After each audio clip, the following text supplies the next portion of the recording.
like true crime, I recommend subscribing to Crime Champs.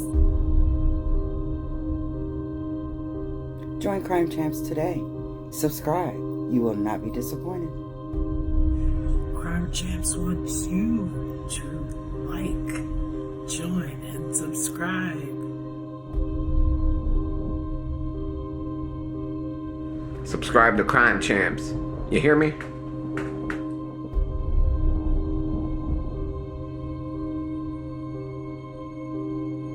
Subscribe to Crime Champs. Hey everybody, run to YouTube, subscribe to Crime Champs. Hey YouTube, I'm just here to let you know you need to subscribe to Crime Champs. It's my favorite channel on YouTube right now, and if you like true crime, you're gonna love this channel. So subscribe today. With their shocking and senseless acts of violence, serial killers have long captured the public's imagination. But what motivates people to commit such heinous crimes? Psychologists and criminologists have been investigating the complex interplay of biological, psychological, and social factors that can contribute to the development of a serial killer in an attempt to answer this question. While there is no single explanation for why someone becomes a serial killer, research has revealed several key factors that can increase the likelihood of violent behavior. Brain structure and chemistry are two of the most well-known biological factors. According to research, a malfunctioning amygdala, the brain region responsible for regulating emotions and aggression, may play a role in the development of violent behavior. Low serotonin levels, a neurotransmitter that regulates mood, have also been linked to impulsive and violent behavior. This means that a serial killer's brain structure and chemistry can influence their behavior, increasing the likelihood of violence. Childhood abuse and trauma are also important factors in serial killer development. Childhood abuse can have long-term effects on an individual's mental and emotional health, and research suggests that people who have been abused as children are more likely to engage in violent behavior than those who have not been abused. In some cases, this abuse can result in the development of post-traumatic stress disorder, which can increase the likelihood of violent behavior even more. Personality disorders can also contribute to the development of serial killers.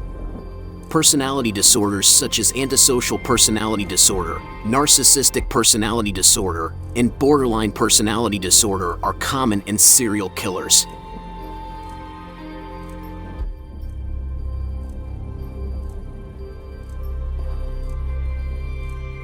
Interrogation, also known as questioning, is a type of interview used by law enforcement officers, military personnel, intelligence agencies, organized crime syndicates, and terrorist organizations to elicit useful information, particularly information about a suspected crime.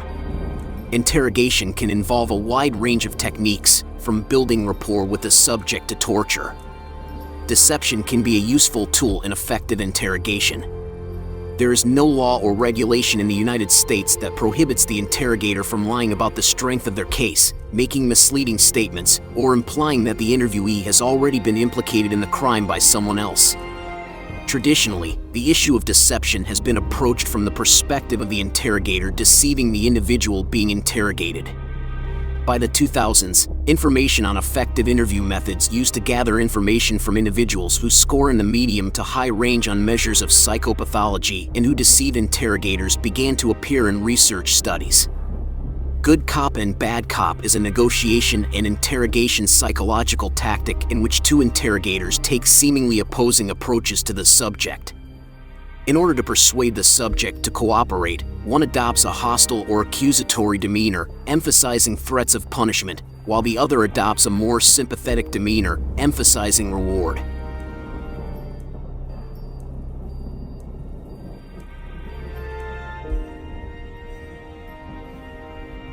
According to a 2018 Bureau of Justice Statistics report, the primary reasons for local police and sheriff's departments obtaining body-worn cameras were to improve officers' safety, increase evidence quality, reduce civilian complaints, and reduce agency liability. The research does not always support the effectiveness of body-worn cameras in achieving the desired results. A thorough review of 70 studies on the use of body-worn cameras discovered that the larger body of research on body-worn cameras revealed no consistent or statistically significant effects. Crime Solutions rated this meta-analysis as having no effects for the impact of body-worn cameras on use of force, assaults on officers, officer-initiated calls for service, arrests, traffic stops and tickets, and field interviews. Researchers examined a variety of outcomes in these evaluations, including use of force, citizen complaints, arrests, and officer assaults. 4 of the body-worn camera programs investigated had no, limited, or even negative effects.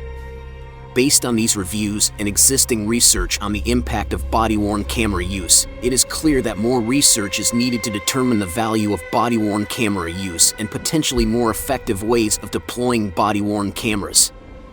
Given the increasing use of body-worn cameras by law enforcement agencies, it would be prudent to include rigorous evaluations as this technology is expanded.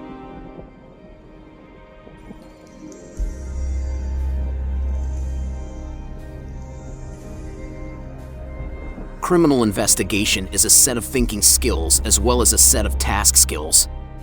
To become an effective investigator, these skills must be consciously understood and developed to the point where they are actively used in the problem-solving process that is criminal investigation. Trained thinking and response can be difficult to integrate into our personal repertoires because we are all conditioned to think in much less formal and evidence-based ways in our daily lives. Still, as humans, we are all born investigators in some way. We can draw conclusions about the world around us by interpreting our perceptions of what we see and hear. Some people are critical thinkers who demand evidence to back up their beliefs, whereas others are content to accept information at face value until facts contradict their previously held beliefs. Either strategy is generally acceptable in everyday life for ordinary people.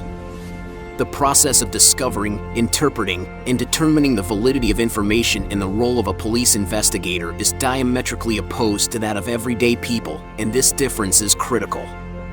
It is no longer sufficient to use strategies that ordinary people use every day as an investigator. Instead, investigators must critically evaluate all information they come across because every investigation is an accountable process in which the investigator is not simply determining the validity and truth of the information for personal confirmation of a belief.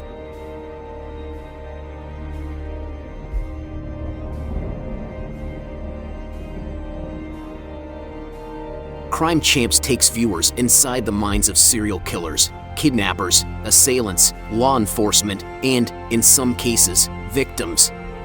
But why is true crime such a pillar of pop culture, and what are the consequences? We are fascinated by evil, and we want to learn everything we can about it. We want to know what motivates someone to commit these heinous acts because they are so far outside of our own realm. The majority of true crime consumers are women, with 58% of women saying they enjoy it. True crime remained an important non-fiction genre in the 19th century as it gained popularity in the United Kingdom and the United States. According to evolutionary psychologists, we are drawn to these stories because murder, sexual assault, and theft have all played important roles in human society since our hunter-gatherer days. It's in our nature to be sensitive to criminal misdeeds, and we instinctively want to know the who, what, when, and where so we can understand what drives criminals and better protect ourselves and our kin.